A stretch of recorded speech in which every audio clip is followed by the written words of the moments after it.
हरे कृष्ण.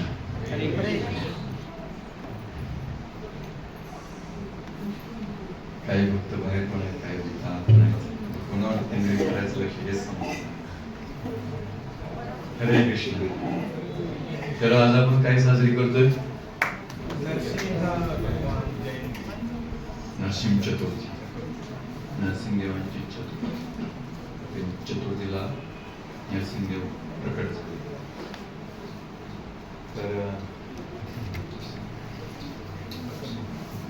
नरसिंहदेवांची कथा किती लोकांना माहित आहे की पूर्ण नरसिंहदेव कसे प्रकट झाले किंवा का आले, कशासाठी आले? थोडक्यात सांग. कोणी हातवरती सगळ्यांनी कोण असं माहितीये? किती लोक आपल्या इथे नरसिंहपूरला गेलेले? तिने हातवरती करा. नरसिंहपूरला गेलेले, ओके, बरेच आहे.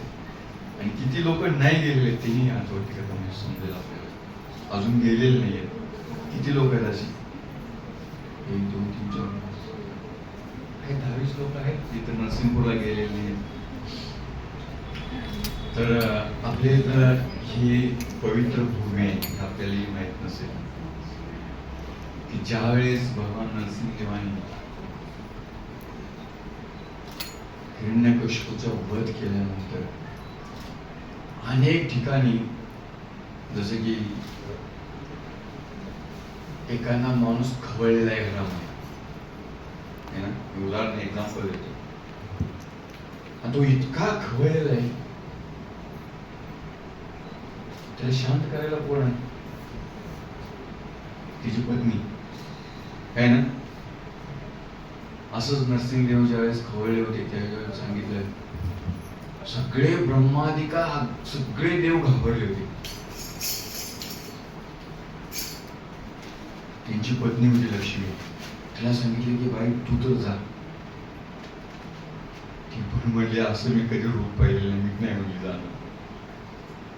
लक्ष्मी देवी सुद्धा ज्यांना कंट्रोल करू शकली नाही नरसिंहदेवानं. आणि मग त्यावेळेस कोणी भगवंतांना कंट्रोल केला असेल? जसं लहान मुलगा आपल्या किती जरी लहान मुलगा मांडीवरती फक्त प्रल्हाद महाराज समोर गेले, हार घेतला, भगवंतांना भगवंतांना. आणि परवा एक व्हिडिओ होता, कोणी बघितला का आपल्या ग्रुपला, की भगवान प्रल्हाद महाराजांना ह्याच्या घेतात आणि भगवंत चाटताय. अक्षरशः तो हा पूर्ण हृदयात तो व्हिडिओ.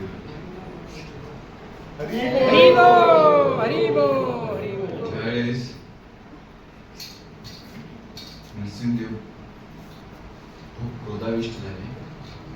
असा क्रोधाविष्ट झालेला व्यक्ती एका ठिकाणी बसू शकत नाही.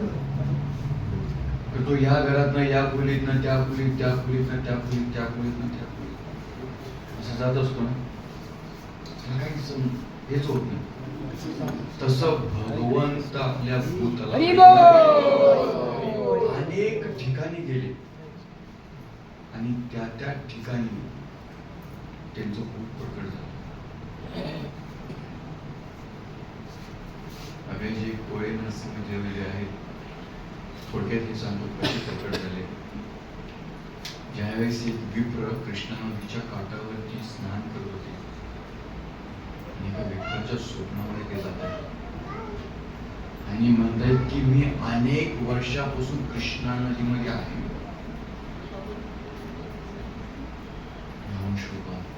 मला वर काढा. त्या ठिकाणी तुला अशी ज्वाला दिसेल, त्या ठिकाणी मी प्रकट आहे, तुम्हाला सगळे घ्या आणि माझी या ठिकाणी कृष्णा नदीच्या ठिकाणी, ह्या पवित्र नदीच्या ठिकाणी माझी स्थापना करा. नरसिंहदेव अतिशय क्रोधिष्ठ आहे.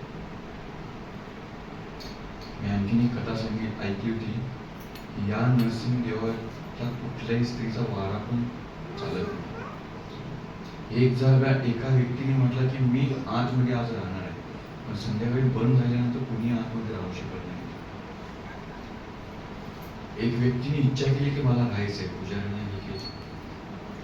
त्या दिवशी त्याला असं काय रूप दाखवलं, तो रात्रीच बाहेर पडा. अक्षरशः म्हणू की काय जमलं, कारण दरवाजे सगळे बंद होते. रात्रभर तो ओरडत होतो, रात्रभर किंचाळत होतो की का तो इथं माहित नाही, माझ्या इच्छेशिवाय कोणी राहू शकत नाही, काय इथं थांबलायस. असं हे जागृत देवस्थान आहे. कोणाला काही भक्तीमध्ये बाधा असेल तर या नरसिंहदेवाचं जाऊन तुम्ही अभिषेक करा, म्हणून तुम्ही इच्छा ठेवा. किती लोकांनी असं जवळून नरसिंहदेवांचं एकदम ध्यानपूर्वक असं दर्शन घेतलं,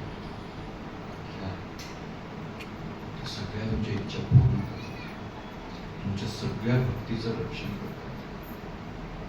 असे आपल्या पवित्र कृष्णा नदीच्या तटावरती हे नरसिंहदेव मंदिर. भगवान नरसिंहदेव हे जे प्रकट होते अनेक कारणासाठी. आपल्याला माहित असेल, मी भागवतातला एक श्लोक वाचतो, त्या श्लोकावरती मी विश्लेषण करेन, कारण आज दोन विषय घ्यायचे. तर एक आहे भक्तीचा विषय आणि एक आहे तुमच्या हेल्थचा विषय, हेल्थ केअरचा. तर हे शरीराविषयी पण आपण काही योजना, एक आपला भक्तिमय जीवन पण विना काळजीचं. तर आपले एक वेणुगोपाल म्हणून मुंबईवरून आले, तर ते आपला फक्त 15-20 मिनिटं घेतील आणि मग पर्सनल त्यांचे नंबर घेऊन पाहिजे तर त्यांना फोन करून तुम्ही काही गोष्टी विचारू शकता. श्रीमद भागवतम स्कंद 7 अध्याय क्रमांक 4.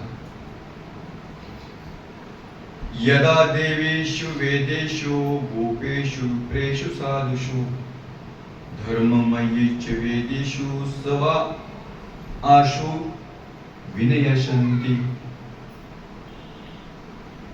भगवंत या श्लोकात सांगताय की मनुष्य जेव्हा भगवंतांचे प्रतिनिधित्व करणाऱ्या देवांचे ज्ञानाचे भंडार असणाऱ्या वेदांचा, गायीचा, ब्राह्मणांचा, वैष्णवांचा, धर्मतत्वाचा आणि अंततः मज भक्तांचा,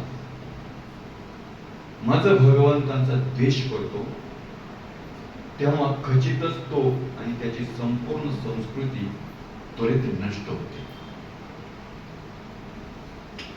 भगवंत सांगतायत की का आपली भगवत भक्ती जी आहे ही नष्ट होते. कारण भगवत भक्ती किंवा आपलं जे काही आपल्याला या कलियुगामध्ये किंवा आपलं पुण्य कर्म का नष्ट होत, तर आपण केलेला अपराध. तर या ठिकाणी भगवंत आपल्या प्रती झालेलं जे काही कार्य असेल ते एक प्रेम माफ करते, पण माझे भक्ताप्रती या केलेला जो अपराध आहे तो भगवंत कधीही सहन करत नाही. तर म्हणून या ठिकाणी सांगते की मनुष्य जेव्हा भगवंतांचे प्रतिनिधित्व करणार, भगवंतांचे प्रतिनिधित्व करणारे देवांचा, आपले जे देवादी देव आहेत ना, सगळे देव, त्याच्यानंतर ज्ञान, म्हणजे ज्ञानाचं जे भांडार आहे ग्रंथ, याचा पण कधी अपमान नाही केला पाहिजे. देवता लोकांचा पण अपमान नाही केला पाहिजे. इस्कॉन मध्ये कधी कधी आले की न्यू फाईट डिवोटी असतात, म्हणजे नवीन भक्त, आणि मग त्यांना कधी कधी भगवद्गीतेचं क्लास, भगवद्गीतेचं ज्ञान देतात आणि मग त्यावेळेस म्हणतात की हे देवादेवतांना आम्ही काही पूजत नाही, आणि असं करून मग ते देवतापासून वेगळे जातात आणि कधी कधी भगवंतांची भक्ती पण व्यवस्थित करत नाही. कारण विहिरीत एकाने जर 2 दोर टाकले आणि एक हा पकड म्हणले, कधी कधी हा पकडू तर तो पकडू, कन्फ्युज होतं ना. पण लोक सांगतात की हाच पकड आणि वरती ये लवकर, हा दोर चांगला आहे. पण आपल्या मनामध्ये शंका असते, हा तुटला तर आपण सांगतोय ना की हाच पकड, नाही म्हणतो हा पण पकडतो आणि मग तो असा येतो आणि मग काय होतं, आत्मविश्वास धरतो की हा घे, हा घे, ह्याला सोडू का त्याला सोडू. पण आपण काय केलं पाहिजे, जे सांगतायत ते पण ऐकलं पाहिजे, पण प्रामाणिक सांगतायत ते ऐकलं पाहिजे. हा नको ना, हा पण एक दोर नवीन असतो, एक दोर जुना असतो. एक्झाम्पल देतो, पण जुना दोर तुटेल ही शंका असते आपली. नवीन दोर सांगायचं तात्पर्य की एखादा व्यक्ती आपल्याला भगवत भक्तीच्या मार्गावरती चालू म्हणतो, त्यावेळेस चालायचं. बाकीचा जो मार्ग आहे त्यांना प्रणाम करायचा. म्हणून आपला भगवत भक्तीतला नामाप्रदामधला सकाळी जो 10 नामाप्रद असतो ना, त्यात कुठलाही पहिला भगवंतांचा प्रचार करण्या महाभक्तांची निंदा करणे. दुसरा अपराध शिव ब्रह्मा आदी देवांच्या नावाला भगवत नामा समान किंवा त्याहून स्वतंत्र समान किंवा वेगळं समजणे. एक समान समजणं हाही अपराध आहे आणि वेगळं समजणे हाही अपराध आहे. मग काय समजायचं? समजायचं हे की भगवंत हे भगवंत आहे, देवता हे देवता आहे. देवता एका मंत्र्याप्रमाणे आणि भगवंत प्रधानमंत्री आहे की नाही.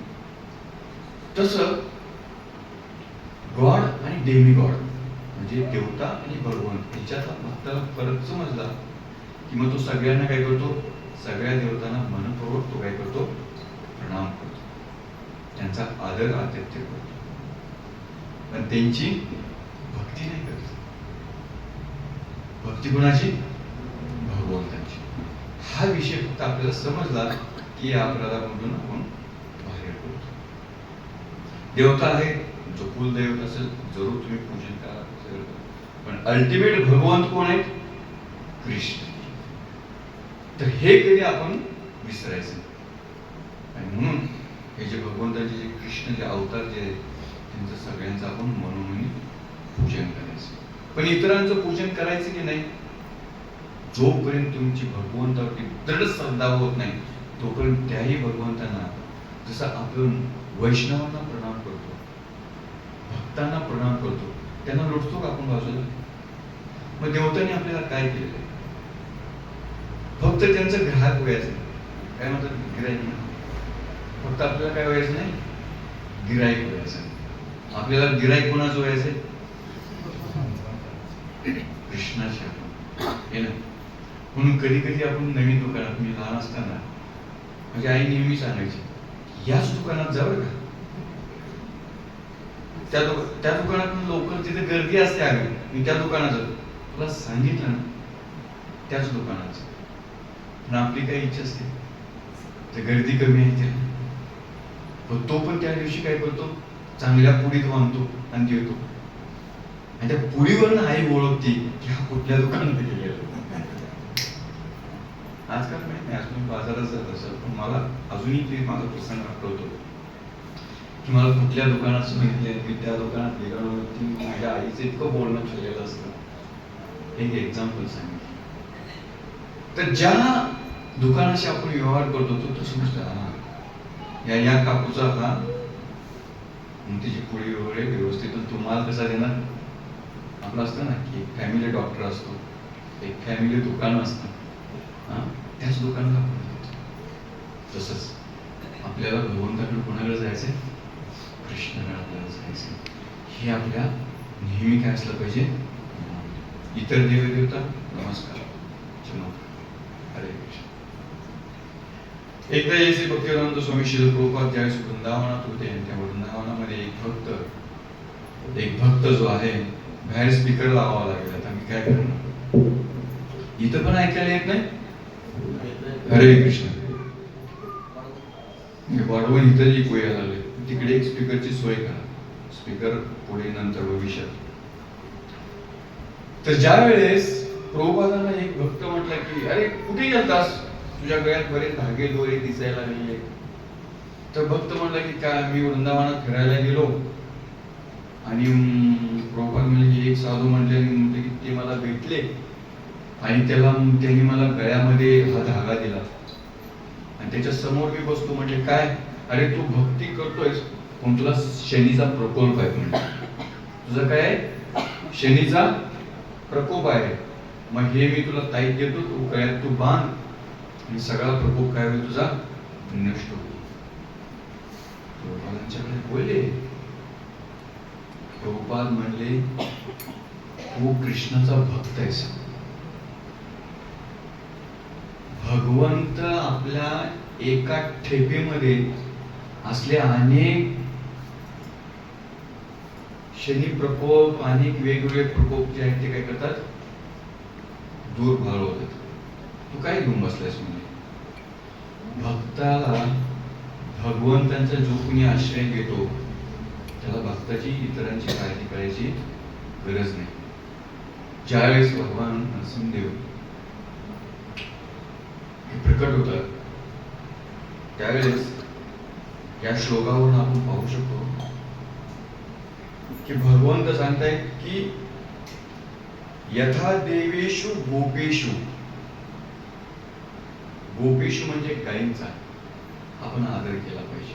भगवंतांना काय प्रिय आहे, गायी प्रिय आहेत. त्यानंतर विप्रेषु, जे विप्र आहे, भगवत भक्ती करते, जे ब्राह्मण तो आहे, खऱ्या अर्थाने भक्तीमध्ये लागले, त्यांचाही आपण अपराध नाही. धर्म तत्व, धर्म आचरण करणारी जी व्यक्ती आहे त्यांचं पण आपण काय केलं पाहिजे, आदर आतिथ्य करणं महत्वाचं. मयी म्हणजे माझा, भगवंतांचा कोणी द्वेष करत नाही. साधू संतांचा कोणी द्वेष करत नाही. त्यानंतर भगवंतांचा द्वेष करतो तो क्वचितच आणि त्यांची संपूर्ण संस्कृती त्वरित नष्ट होते. हिरण्यकशिपूने प्रल्हाद महाराजांचा अपराध केला होता. कोणाचा अपराध केला? जोपर्यंत भगवंत हिरण्यकशिपूला अनेक पद्धतीनं भगवंतांना गालीगलोच करायचे. भक्तांचा ज्यावेळेस प्रल्हाद महाराजांना विचारलं की तुझे भगवंत आहेत तरी कुठे, हा प्रसंग कधी होता, ज्यावेळेस भगवंत प्रल्हाद महाराजांना अनेक पद्धतीने शिक्षा दिली. ज्यावेळेस प्रल्हाद महाराज गुरुकुल मध्ये असताना प्रल्हाद महाराजांना विचारलं की अरे प्रल्हाद तू आज काय शिकलायस. कारण आपल्या घरामध्ये ज्यावेळेस आपण लहान मुलगा असतो, शाळेत जात असतो, शाळेत गेला की आपण मुलांना काय आज काय शिकवलं विचारतो ना. ज्यावेळेस काही शिकवतो हे विचारल्यानंतर बाबा काय करतात, मांडीवरती घेतात, त्याच्या डोक्यानं हात फिरवतात, काहीतरी चांगलं उत्तर देतात. प्रल्हाद महाराजांनी काय उत्तर दिलं होतं. प्रल्हाद महाराज म्हणले तद साधू मन्ये असुरवर्य देहिना सदा समुद्विग्न ध्या असग्रह. म्हणजे वडिलांना जे बोलले ते संस्कृतमध्ये खूप छान बोलले. ते म्हणले की हे असुरवर्य, असुरवर्य म्हणजे तुम्ही असुरांचा पण सर्वश्रेष्ठ असुर आहात. कधी कधी बाबांची स्तुती करतो ना आपण, तर ही वेगळी स्तुती होती. तर वेगळ्या स्तुतीमध्ये बाबा आज तुम्ही किती छान त्या कंपनीमध्ये काम करत होता, किंवा एक वेगळ्या पद्धतीची आपण ज्यावेळेस स्तुती करतो वडिलांची, त्यावेळेस वडिलांना बरं वाटतं. प्रल्हाद महाराज म्हणतात की तुम्ही असुरांच्या मध्ये श्रेष्ठ असुर आहात.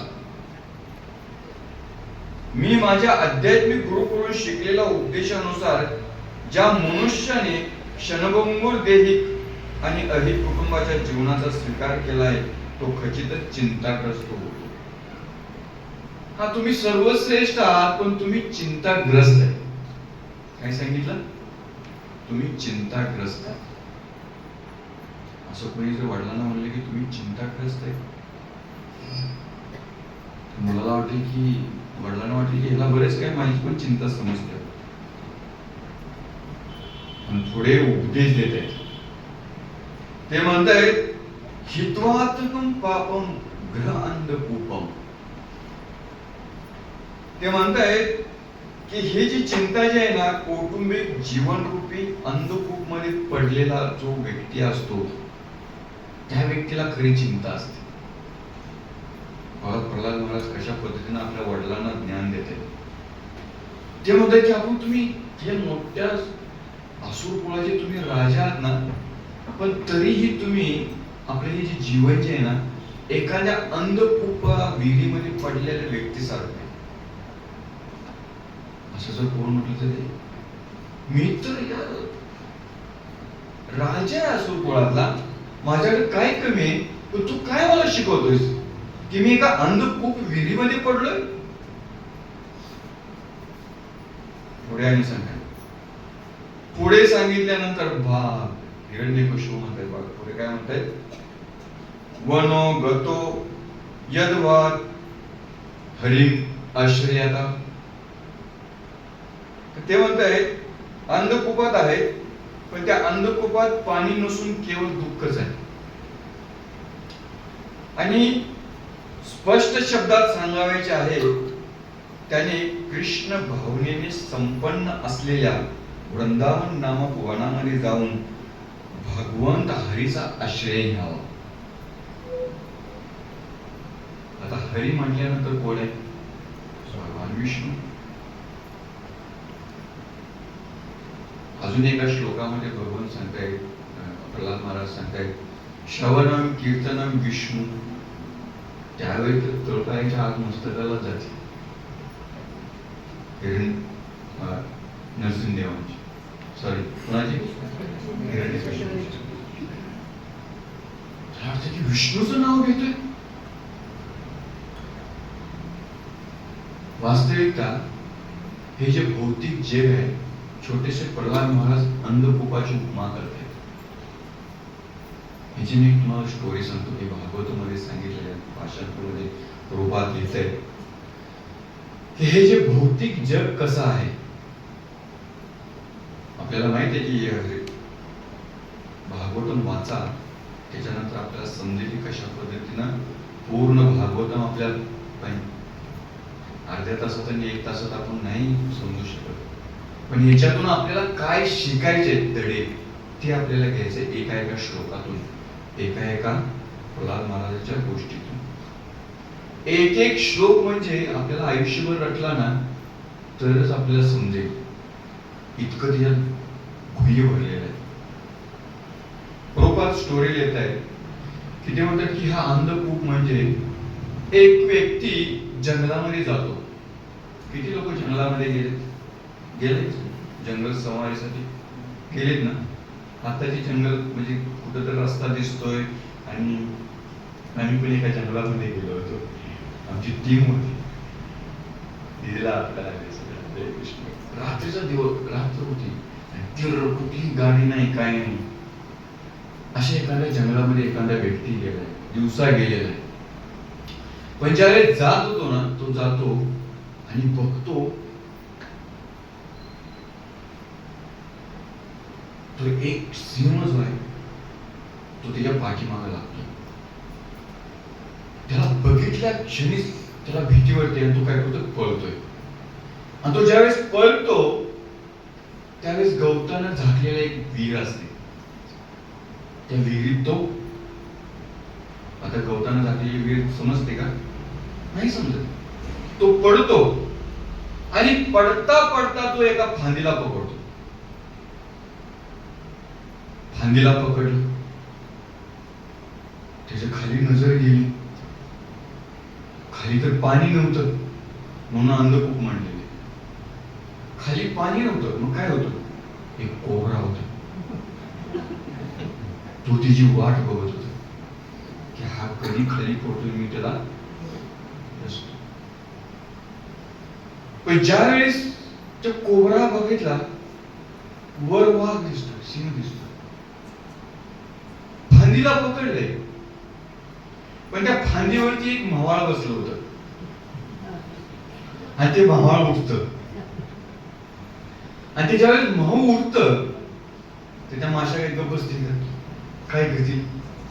त्या चावायला लागले होते. इतक्या चावत होत्या, पण तो सोडू शकत नव्हता फांदी. का? कारण खाली पडलं तर कोबरा आहे, वर जावं फांदीला तर वर्षी भाग बसला. तो फांदीला हात माशा चावतोय, एका हाताने झाडतोय, दुसरा हात परत पकडून दुसऱ्या हाताने झाडतोय. पण त्या फांदीवरती 2 उंदरं पण बसली होती आणि ती फांदीला कोरतडतात. एक उंदीर काळा होता, एक उंदीर पांढरा होता आणि तो कोरतडतायत. आता ती फांदी राहील का? ती फांदी तुटणार खाली. पण ती फांदी तुटत असताना तो बघतोय, तरी पण त्या मवाळ्यामधून उठलेल्या माशा चावतायत आणि त्या मवाळ्यामध्ये मधाचे काही थेंब पण पडतायत. आणि तो मधाचा जो थेंब जो आहे तो त्याच्या जिभेवरती पडतोय आणि तो काय करतोय? चालतोय. आणि तो म्हणजे किती गोड आहे. किती लोकांना असा मधाचा मध तो गोड लागेल? अरे गोड लागणारच का? कारण तो मध आहे. तो लिंबाच्या झाडावर बसलेला मध नव्हता, कारण लिंबाच्या झाडाचा मध तुझा कडवट असतो. कडवट जरी असला तरी तो मध हा मधच आहे, तो गोडच आहे. तर ही जी परिस्थिती जी आहे ना, ही आपल्या सर्वांची परिस्थिती आहे. कुणाची? आपल्या सर्वांची परिस्थिती आहे. हे जर मी विश्लेषण करतो की ज्या वेळेस ह्या भौतिक जगात आपला जन्म झालेला आहे ना, म्हणजे आपला झालाय जन्म, भौतिक जंगलामध्ये आपण पडलेलो आहोत. काही ना काहीतरी संकट आपल्या पाठीमागे लागलेलं असतं, एखाद्या वाघाप्रमाणे, एखाद्या सिंहाप्रमाणे. आणि आपण त्या संकटाला घाबरून काय करत असतो? कुठं ना कुठेतरी आश्रय घेत असतो, कुठं ना कुठेतरी आपण पळत असतो. यासाठी आपलं जीवन नाही दिलेल्या संसारामधून पाहण्यासाठी आलेल्या परिस्थितीला नमस्कार करून, प्रणाम करून, त्या परिस्थितीचं, त्या वेळेचं, त्या संधीचं सोनं करायसाठी आपल्याला मनुष्य जीवन दिलेलं आहे. किती पळणार आहे या संसारामधून, पण आपण पळतोय. आणि पळता पळता आपण काय करतोय? ह्या जगामध्ये अनेक विहिरी आहेत, अनेक संकट आहेत. आपल्याला वाटतं की हा रोड चांगला आहे, तो रोड चांगला आहे, तो रोड चांगला आहे. मग कुठल्या रोडवरती कधी खड्डा येतोय आपल्याला समजत नाही आणि आपण त्या विहिरीत पडतोय. बरेच लोक माझ्याकडे मागतात आणि म्हणतात की प्रभूजी, बरं झालं तुम्ही संसारात पडला नाही. आणि मलाही कधी कधी वाटते की तुमच्याकडे बघून की किती सुखी संसार आहे तुमचा, किती ऋषी सारखं गोंडस पोरग आहे, किती छान आहे. आणि तुमच्यातलीच लोक येऊन सांगतात मला की पडला नाही, बरं. मी म्हणते की तुम्ही आश्रमामध्ये नाही आला ते बरं झालं. का? अरे दिल्ली का लड्डू खाएगा वो भी पछताएगा, नहीं खाएगा वो भी पछताएगा. हा संसारच तसा आहे, कोणी सुटलेलं नाही याच्यातून. आणि आपण काय करतोय? पळतोय आणि एखाद्या विहिरीत पडतोय. आणि विहिरीत पडल्यानंतर आपण तिच्यावर मर्म काढत नाही, खाली बघतो तर आपला काळ बसलेला आहे. मृत्यू निश्चित आहे. मृत्यू कुणाला वाचलेला नाही, येणारच. येणार म्हणजे 101%. काय म्हणतो? 201% म्हणा, कधी कधी 100% म्हणतात. 201%. येणार आहे. चिंता कशाला करायची आहे? आज नाही तर उद्या आहे ना. पण त्या मूर्तीला, त्या काळाला बघताना तो सुद्धा आपण काय करतोय? हात बदलतोय. ह्या फांदीला धर, त्या फांदीला धर, त्या फांदीला धर.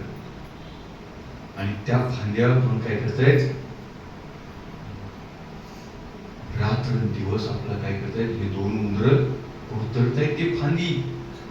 एक आहे दिवस, जो पांढरा उंदीर आहे. एक आहे रात्र, तो काळा उंदीर आहे. कधी कधी दमलेला उंदीर म्हणतो, अरे थकला वाटतं, गप बसला वाटते. रात्र बरी वाटते आपल्याला ना. कधी कधी पांढरा दिवस उंदीर, तो कधी कधी शांत होतो, वाटतं बरं आहे. कधी रात्र बरी वाटते, कधी दिवस आपल्याला बरं वाटतो. कधी प्रेमिका असेल तर त्याला वाटते की रात्र झाली वाटतं आपलं, है ना. कधी वैतागलेला प्रपंचामध्ये असेल तर तो म्हणजे कधी दिवस होतोय माझा, है ना. हे जीवन आहे. कोणी दिवसाला घाबरते तर कोण रात्रीला घाबरते. पण अशा घाबरण्यात हे मोहाळ पण उठलेले, झटका बसलेला आहे फांदीला. माशा गप बसत नाही, त्या चावणारच आहे. कोण आहेत त्या माशा? आजूबाजूला आपली जी हितेशी आहे, बरेच लोकांची हितेशी असतात ना. कोण नातलग आहे, कोण सगळे आहे, कोण सोयरे आहे, कोणाला आनंद होतोय, कोणाला दुःख होतोय, कोण काय करतोय, है ना. कोणाला सुख, भौतिक सुख आहे, कोणाला आध्यात्मिक सुख आहे. कुठल्या ना कुठल्या तर काही ना काहीतरी व्याधी आहेत. त्या माशा प्रत्येक माशा काय करतायत? चावतायत आपल्याला.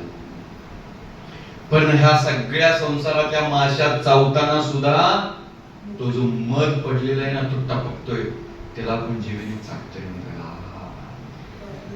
किती संसार माझा चांगला आहे, अरे संसार संसार, ही आपली स्थिती आहे. आणि हाच श्लोक कोण सांगते? प्रल्हाद महाराज सांगते. एक 5 वर्षाचं बालक, 7 वर्षाचं. तद साधु मन्ये असुवर्य दीनां सदा समुद्विग्न धिया असत ग्रहान. खरे हे असुरवर्य, असुरराज, मी माझ्या आध्यात्मिक गुरुकडून शिकलेलो उपदेशानुसार ज्या मनुष्याने क्षणभंगुर ऐहिक देह आणि ऐहिक कौटुंबिक जीवन स्वीकारले आहे, तो कदाचित चिंताग्रस्त आहे. तो कदाचित नाही, खचितच चिंताग्रस्त आहे. म्हणजे काय? 101% व्यक्ती काय आहे? तो चिंतेमध्ये आहे, तो चिंताग्रस्त आहे. त्याच्या चिंतेचे कारण म्हणजे कौटुंबिक जीवनरूपी अंधकूपामध्ये आपण सर्व पडलेला. म्हणून ही जी गोष्ट आहे ना, ही गोष्ट आपल्याला नेहमी आपल्याला लक्षात ठेवा. म्हणून या संसारात दुखी पण नाही व्हायचं, सुखी पण नाही व्हायचं. काय सांगितलं मी? दुखी पण नाही व्हायचं, सुखी पण नाही व्हायचं. यही संप्रशजा भोगा दुःख एवते आद्यंतवंत कोणते या न ते शिरमते बुधा. भगवद्गीतेत भगवान सांगताय, यही संप्रशजा भोगा, ज्या गोष्टीला आपण स्पर्श करू ना आणि भोग घ्यायची इच्छा करू ना, त्याचं सुख पण तेवढंच आहे आणि दुःख पण तेवढंच आहे. यही संपर्शजा भोगा दुःख एवते आद्यंतवंत कोणते या. त्या सुखाला सुरुवात पण आहे आणि अंत पण आहे, शेवट पण आहे. न देशे रमते बुधा, जो बुद्धिमान व्यक्ती आहे तो अशा सुख दुःखामध्ये रमत नाहीये. तो व्यक्ती अशा सुख दुःखामध्ये रमत नाही. आलेल्या प्रसंगाला तोंड देऊन भगवत भक्तीचा मार्ग, आपण ज्या गोष्टीसाठी जन्माला आलेलो आहोत, भगवंतांची भक्ती करण्यासाठी आपल्याला आपला मनुष्य जन्म मिळालेला आहे. आपला मनुष्य जन्म मिळालाय ना, हे फार महत्वाचं आहे. या मनुष्य जीवनामध्ये आपल्याला रस्ते चढ उतार असणार. मी मुंबई पासून इथपर्यंत आलो म्हणजे स्पीड ब्रेकर नव्हता असं झालं का? तुम्ही घरातून इथपर्यंत आला म्हणजे स्पीड ब्रेकर खड्डे नव्हते असा रस्ता होता का? गाडी चालवण्याला विचारा किती वेळा मी ब्रेक दाबला. तुम्ही मागे गाडीमध्ये बसला असाल, पण किती वेळा ब्रेक दाबला? तर म्हणून संसारामध्ये कुठे ब्रेक दाबायचा आणि कुठे ब्रेक सोडायचा हे आपल्याला कळायला पाहिजे. म्हणजे काय, चांगला आपण ड्रायव्हर बनायचं या संसारासाठी, ना की उदास बनायचंय, ना की उदासाच्या विरोध काय आनंदी. तर सुख दुःख हे येतच राहणार आहे. तर म्हणून हे सुख दुःखात करत असताना प्रल्हाद महाराजांच्या शिकवणीनुसार आपल्याला काय केलं पाहिजे, या गोष्टीचा आपण मार्ग पकडला पाहिजे आणि आपण भगवत भक्ती केली पाहिजे. तर म्हणून आज नरसिंह चतुर्थी आपण साजरी करतोय. नरसिंह चतुर्थी किती तारखेला होती? 30 तारखेला. तर 30 तारखेला नरसिंह चतुर्थी होती. अशा नरसिंह चतुर्थी ब्रह्मांडात अनेक ठिकाणी चाललेले आहेत. त्याच्यामुळे आपली वेळ पण तीच आहे, काय प्रॉब्लेम नाही, आहे की नाही? भगवंतांच्या असंख्य लीला आहेत, असंख्य ब्रह्मांडात चाललेले आहेत तिला अगणित. हे ब्रह्मांड किती मोठं आहे. आपलं तर 14 लोकांचं आहे. किती लोकांचं आहे? 14 लोकातला एक पृथ्वी लोक आहे आपला. त्या पृथ्वी लोकांमध्ये आशिया खंडामध्ये आपण बसलोय. त्या आशिया खंडामध्ये आपला भारत देशामध्ये, त्या भारत देशामध्ये महाराष्ट्रामध्ये, त्या महाराष्ट्रामध्ये एका जिल्ह्यामध्ये, त्या जिल्ह्याच्या एका तालुक्यामध्ये, त्या तालुक्याच्या एका गावामध्ये, त्या एका गावाच्या एका कुठेतरी घरामध्ये आपला हा सत्संग चाललाय. पण नोटीस कोण करतंय? नरसिंहदेव. आपल्याकडे त्यांचं ध्यान आहे का माझा भक्त माझी तिथी साजरी करायला, हे महत्वाचं आहे. म्हणून भगवत भक्तासाठी प्रत्येक दिवस, प्रत्येक क्षण हा शुभच आहे. अशुभ नाही. त्या तीव्रतेनं आपण भक्ती करायची. आपली जी भक्तीची जी तीव्रता आहे ना, ती आपल्या हृदयामध्ये वाढवायची. मग प्रत्येक क्षण आपल्याला काय असेल, साधू संत येते घरा तोची दिवाळी दसरा असतो ना. काय साधू काही बनवून घेऊन येतात का? तेच आपल्याकडे येऊन खातात. पण काय आपलं हृदय मोठं असतं की आज आपल्याला काहीतरी सुंदर ऐकायला मिळणार, भगवंताविषयी ऐकायला मिळणार, हे मन आहे. त्याच्यामुळं आजची जी तिथी नरसिंहदेव, मी ऋषिकेशला होतो त्यावेळेस मला एक नरसिंहदेव प्रकट झाले, भेटले मला.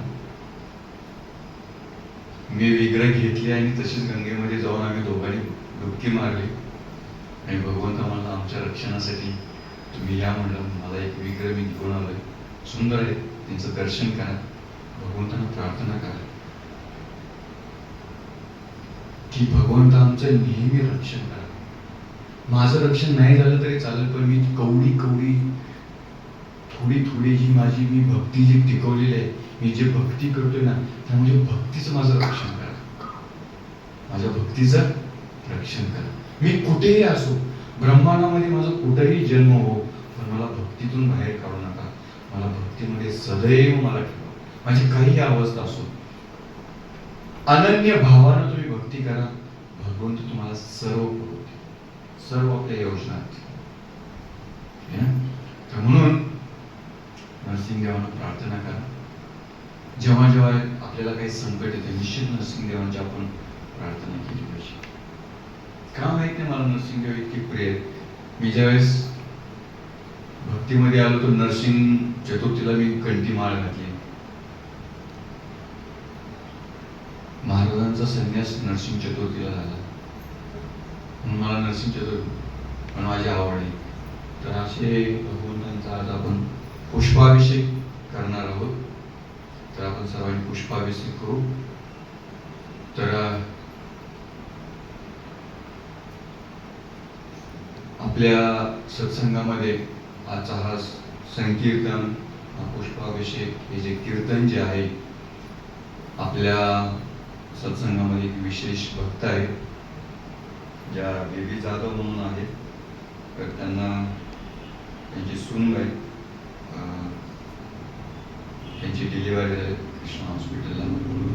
त्यांच्या मुलांचं काल सकाळपासून मला प्रार्थना करतात. मी ग्रुपमध्ये मेसेज पण टाकलाय की या नवजात शिशूसाठी आपल्या सत्संगासाठी एक जीव आपल्या भक्ताच्या उदरी आश्रय घेतलाय.